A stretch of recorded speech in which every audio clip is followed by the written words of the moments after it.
Hello, everyone, and welcome once again to English Uncovered. My name is Peter, and I'm truly glad you decided to join me today. It's always a pleasure to have you here, and I want you to feel comfortable, relaxed, and motivated while listening.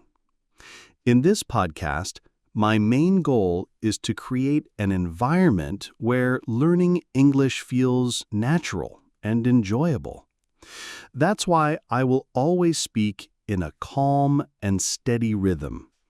I will choose words that are simple, and I will repeat important ideas more than once. Repetition helps your brain absorb the language little by little. The purpose of this podcast is not only to give you information, but to train your ear, your mind, and even your tongue so that you can listen and speak at the same time. Today's episode focuses on a very common question among English learners around the world. How can I start thinking directly in English? Maybe this is a challenge for you too. Perhaps when you try to speak, your brain automatically goes to your first language, and then you try to translate word by word into English. If this happens to you, don't worry. You are not alone. Almost every learner has gone through this stage. It is something very natural because our brains want to rely on what they already know. We use our mother tongue as a kind of safety net. But while this is normal, it also creates a big obstacle when it comes to fluency. Let's reflect on why this is so important. Many students, even those who study grammar and memorize a lot of vocabulary, still feel frustrated when they speak. They often say, "I know the words, I know the rules, but when I try to have a real conversation, I feel slow." And the reason is usually the same: translation. When your brain is busy transforming every single idea from your first language into English, the process becomes heavy and slow. Imagine carrying a backpack full of stones while trying to run. That's how translation feels for your brain. You may eventually arrive, but you won't arrive quickly, and the experience will be tiring. Another problem is that translation does not always work correctly. Languages have their own structures, rhythms, and ways of expressing ideas. For example, in many languages, the adjective comes after the noun, while in English, the adjective almost always comes before the noun. If you try to translate literally, word by word, you will produce sentences that sound unusual or even incorrect to native speakers. Sometimes the meaning gets completely lost because expressions don't have an exact translation. That is why depending on translation can make your sentences sound awkward and confusing, even if you know the right words individually. Now, let's imagine the real situation. You are in a conversation. People around you are speaking quickly, naturally, without stopping to think about grammar rules or word order. They expect you to respond almost immediately.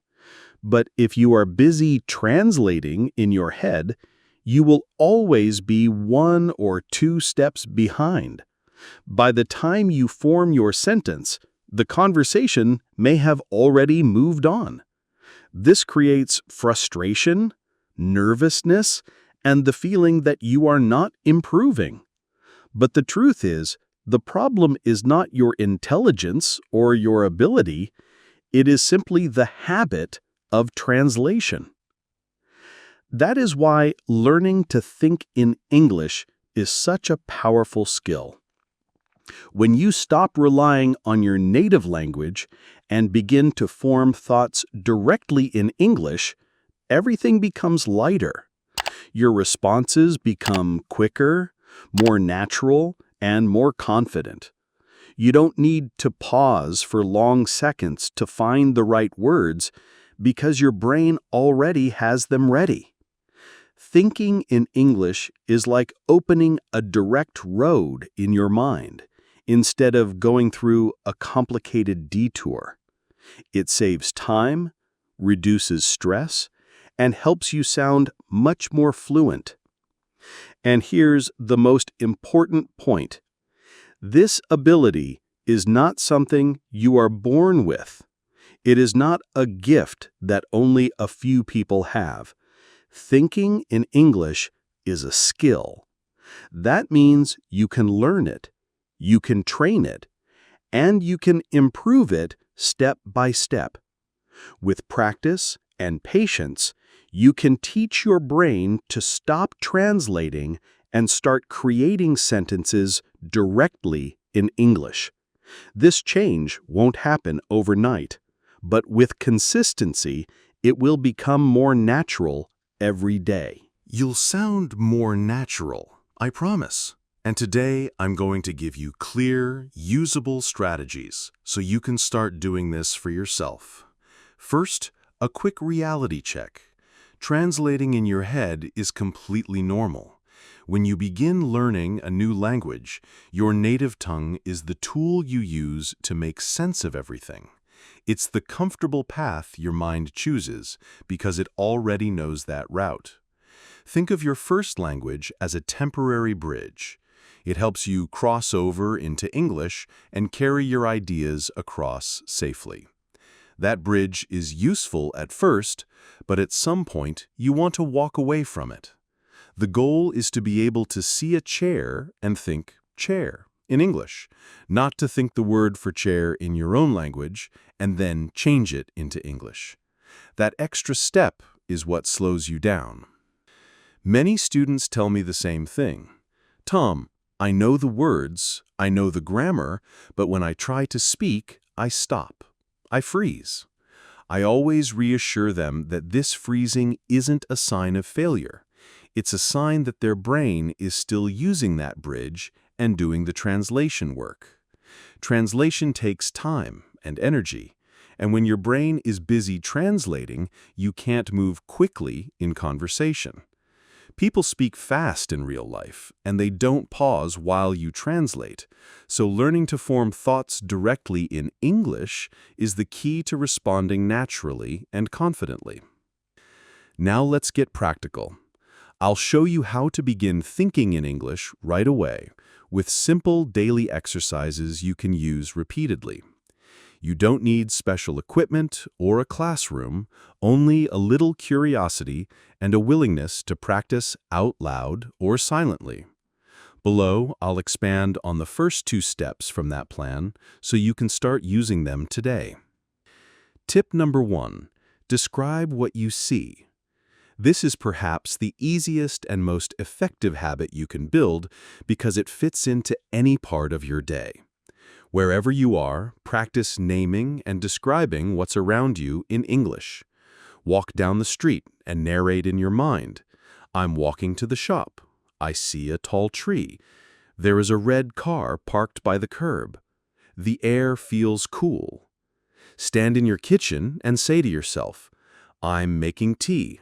I'm opening the fridge. I am chopping vegetables. The rice is boiling. Use full, simple sentences, not single words, so your brain gets used to the rhythm and structure of English thinking. You can speak quietly, whisper, or keep the narration purely mental if you prefer. No one needs to hear you. If a word doesn't come to you, don't panic. Look it up, write it down in a small notebook or notes app, and then keep going. The next time you encounter the same object or action, your brain will more easily recall the English word. Over time, this steady habit of describing your surroundings trains your mind to label things and actions directly in English instead of passing through translation. Tip number 2. Think about your plans and do it in English. Use moments of planning in your day as practice sessions. When you are organizing your schedule, rehearse it in English. At 9, I will go to the bank. At 11, I will call my friend. Then I will prepare the presentation for tomorrow. Imagine your to-do list, your route to the store, or the conversation you will have, and express those intentions in English sentences. This is powerful because it forces you to use future forms, modal verbs, and everyday vocabulary in meaningful combinations, the kind of language you will actually need when interacting with others. Try also to mentally walk through the steps of your plan. First, I will buy vegetables, then I will cook. If it rains, I will take an umbrella. The simple act of planning in English helps your brain practice building complete thoughts in the language, and by repeating this habit daily, you steadily weaken the automatic translation impulse. Another simple but very effective way to start building the habit of thinking directly in English is to use your own daily routine as practice material. In the morning, before your day begins, you can run through your plans in your mind in English. For example, you might say to yourself, "Today I will study English for 1 hour. I will go to work at 9 o'clock. In the evening, I will meet my friend for dinner." These are simple sentences, but they are powerful because they train your brain to organize future actions directly in English. You don't need to write anything down, and you don't need to speak out loud if you don't want to. Just let the words form in your thoughts. At the end of the day, you can use the same method, but in the past tense. Think back to what you did. I went to the gym this morning. I watched a movie in the afternoon. I cooked dinner, and I made chicken with rice. By narrating your day in English, you practice using verbs in different forms, you repeat useful vocabulary, and you train your brain to think naturally in the language. The best part is that you can do this anywhere, while brushing your teeth, while lying in bed, or even while sitting on the bus. The more often you create this inner dialogue in English, the easier it becomes. At first, it may feel slow, but with time, it becomes almost automatic. Now let's move to another powerful technique: visual thinking. This is a strategy that helps you connect objects and ideas directly with the English word, without passing through your first language. Here's how it works. Whenever you see an object, a chair, a table, a phone, resist the temptation to think in your native language first. Don't let your mind say, "What's this in English? Oh yes, it's a chair." That extra step is exactly what slows you down. Instead, go straight to the English word. Look at the object and immediately think chair. Do this with everything around you: book, pen, tree, bus, spoon, shoes, window, dog.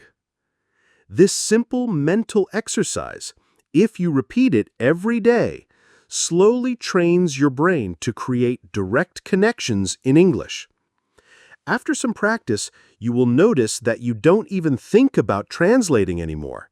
The English word simply appears in your mind automatically.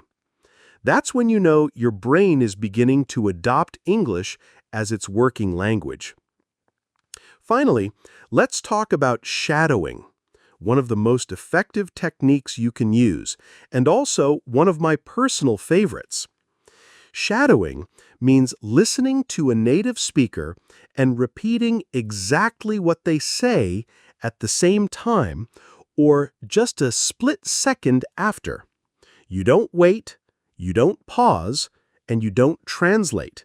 You simply follow their words like a shadow. The goal is not only to repeat the words, but to copy the way they sound, the rhythm, the intonation, the speed, and the emotion in the voice. For example, if you hear someone say, "I'm going to the store," you immediately repeat the same sentence, matching the same tone and pace. "I'm going to the store." This trains your mouth, your ear, and your brain all at once. With practice, you will notice your pronunciation becoming clearer, your sentences more natural, and your listening skills much sharper. In the beginning, when you try this new way of practicing, it will probably feel strange. You might even think, this is too simple. It can't be real practice. Or you may feel a little frustrated because your brain still wants to go back to your first language.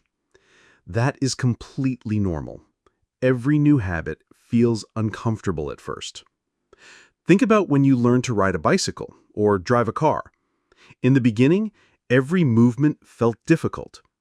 You had to think about where to put your feet, how to balance, how to control your hands. But after enough practice, your body learned and it became automatic. The same thing happens with English. At first, you feel slow, your brain gets tired quickly, and you are not sure if you're improving. But if you keep going every single day, your brain will adapt. Step by step, the process becomes smoother, and suddenly, you notice that you don't need to translate anymore. You just listen, and you just speak. No hesitation, no stress. The good news is, you don't need to spend hours to see results. Even 5 to 10 minutes a day is enough to make progress. What matters is not the quantity of time, but the consistency. Imagine watering a plant. If you pour an entire bucket of water one day and then forget the plant for a month, it will not survive. But if you give it a small amount of water every single day, the plant grows strong and healthy. Your English brain works in the same way.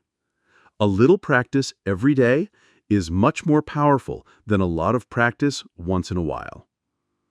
Now let's talk about how you can use your everyday activities as training opportunities. Many learners believe they need to sit at a desk, open a book, and study in silence to learn. But in reality, your daily life gives you hundreds of small moments to practice thinking in English. For example, when you are walking outside, pay attention to what you see and describe it to yourself in English. The sun is shining. The wind is strong. A dog is barking. I see a red car. These simple observations may seem too easy, but they are exactly what you need to train your brain to think quickly. When you are cooking, you can narrate your actions. I'm washing the rice. I'm cutting the tomatoes. I'm adding salt. The food smells good. Notice that these are not complex sentences. They are short, clear, and practical. But the more you repeat them, the more natural they become. And because you are connecting English to real actions you are doing in that moment, your memory becomes stronger. You are not only learning words, you are linking them to your daily life. When you are cleaning the house, you can also practice, I am sweeping the floor. I am folding the clothes. I am washing the dishes. Again, this may sound like child's English, but that is the secret. Children learn to speak by naming simple actions again and again until they become automatic. You are using the same natural method. And because these actions are part of your life, you will repeat them many times.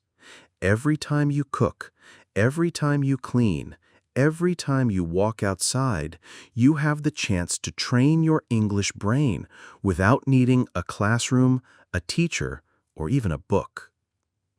All right, my friend, now let's organize all of these ideas into one simple daily plan that you can follow. This plan is not complicated, but if you commit to it, it will transform the way your brain works with English. There are only 4 steps, and they are easy to fit into your normal routine.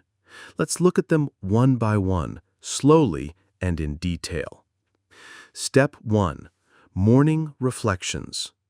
The very first moments of your day are important. Before you reach for your phone, before you check messages or social media, give yourself 1 quiet minute in English. You don't need to speak out loud, just think. For example, you might say in your mind, "Today I will go to work. At 10 o'clock I have a meeting. I want to study English for 30 minutes in the afternoon. In the evening, I will cook dinner and watch a movie." These thoughts are simple, but they set the tone for the day. They tell your brain, we're going to use English today. And because you do it in the morning, it becomes like a seed planted at the start of your day. Even if later you are busy or tired, that seed is already there. You can do this while brushing your teeth, while preparing your tea or coffee, or even while getting dressed. 1 minute is enough. The secret is not the length of time, it is the daily repetition. Step 2. Describing what you see during the day. This is where you take English out of the classroom and bring it into your real life. Whenever you have a quiet moment, look around and describe what you see in English. It doesn't matter if it's big or small. You can be sitting in a cafe and think, the waiter is bringing coffee. The woman is reading a book. The man is talking on the phone. You can be on the bus and think, there are many people. The driver is turning left. The traffic is heavy. At home, you can practice too. The window is open. The cat is sleeping. The TV is on. Each of these little sentences is a brick, and day by day, you are building a strong English house in your mind. As you move through your day, make your surroundings your classroom. Open your eyes to what is happening around you and describe it in English inside your head. For example, you might notice, I see a man walking with his dog. A woman is speaking on the phone. I am typing an email on my computer. These short, simple sentences are extremely powerful because they train your brain to recognize situations instantly in English. You don't need to say them aloud, and you don't need to rush. Take your time. The goal is not speed. The goal is building the habit of thinking directly in English. If you come across a word you don't know, don't let it stop you. Continue with what you can say, and later, when you have a quiet moment, look up that missing word. The next time you face the same situation, your brain will already know the English word, and it will come more naturally. This is how, little by little, you create a stronger and faster English thinking process. Step 3 is listening and shadowing. This is one of the most effective techniques you can use, and it doesn't require hours of study. Just a few minutes a day will bring visible results. The method is simple. Choose something in English, for example, one of my podcasts, a short video, or an audio recording. Play a short part, listen carefully, and then repeat exactly what you hear. Do it immediately, without pausing to think or translate. This is shadowing. At first, it will feel difficult because you are trying to speak at the same rhythm as the speaker. But don't worry about perfection. The goal here is not to sound perfect, but to train your mouth, your ears, and your brain to work together. By copying the rhythm, the stress, the melody, and the pronunciation, you start to absorb not only the words, but also the natural flow of English. 5 minutes a day may sound small, but over time, this practice will transform the way you speak. Your pronunciation will become clearer, your sentences more natural, and your confidence much stronger. Step 4 is your night review. This is the final moment of the day, and in many ways, the most relaxing one. Before you go to sleep, take a deep breath, close your eyes, and go back through your day, but do it in English. Think of it as a quiet conversation with yourself. You can say, I went to the supermarket today. I cooked lunch. I watched an English video. I called my sister. These are short, calm sentences, but they are powerful because they bring your day into English. You don't need to pressure yourself. You don't need to use difficult words, and you don't need to be fast. This is your private space, your quiet time.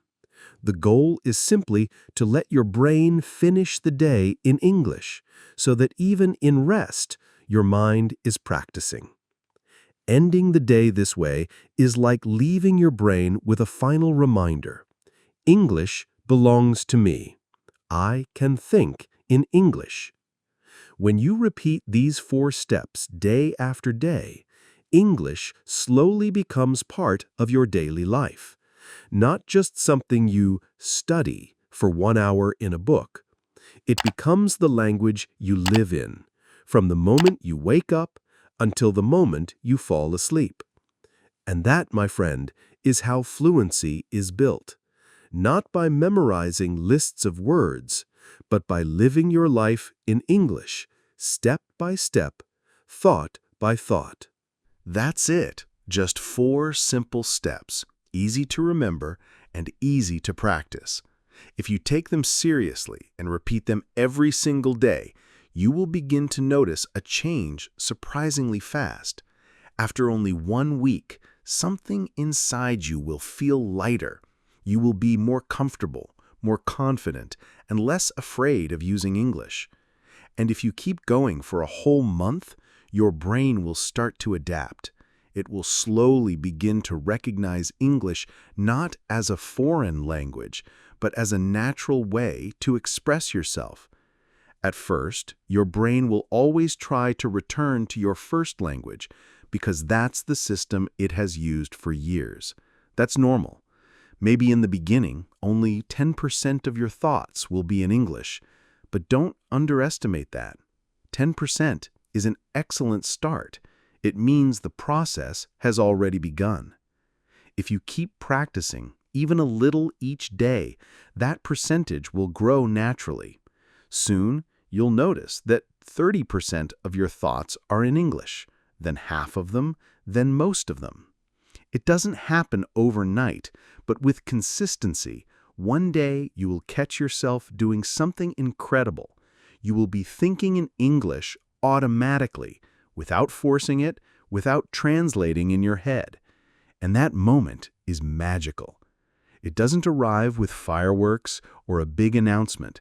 It comes quietly, in the middle of your normal day, and suddenly you realize, wait, I just understood that. I just thought that in English, and I didn't even try. That is the real sign that your brain has accepted English as part of your identity. So here is my final encouragement for you. Remember that thinking in English is not a gift that only a few people have. It is a skill, and like any skill, it can be built step by step through patience, practice, and persistence. You don't need to be perfect. You don't need to avoid mistakes. In fact, mistakes are part of the road. They are proof that you are moving forward. Be kind to yourself in this journey. Some days will feel easy and others will feel difficult, but every single effort counts. Never doubt that small steps, taken consistently, will create a big transformation. Thank you for walking through this process with me. I hope these steps inspire you not only to study English, but to live it. Keep reminding yourself that you can think in English, you can grow, and you can reach fluency. Believe in yourself, keep practicing, and never give up. The results will come. And with that, I'll leave you with this thought. Every word you practice, every sentence you repeat, every moment you spend in English is an investment in your future self. Keep going and trust the process. Until next time, stay consistent, stay positive, and keep building the English-speaking version of you.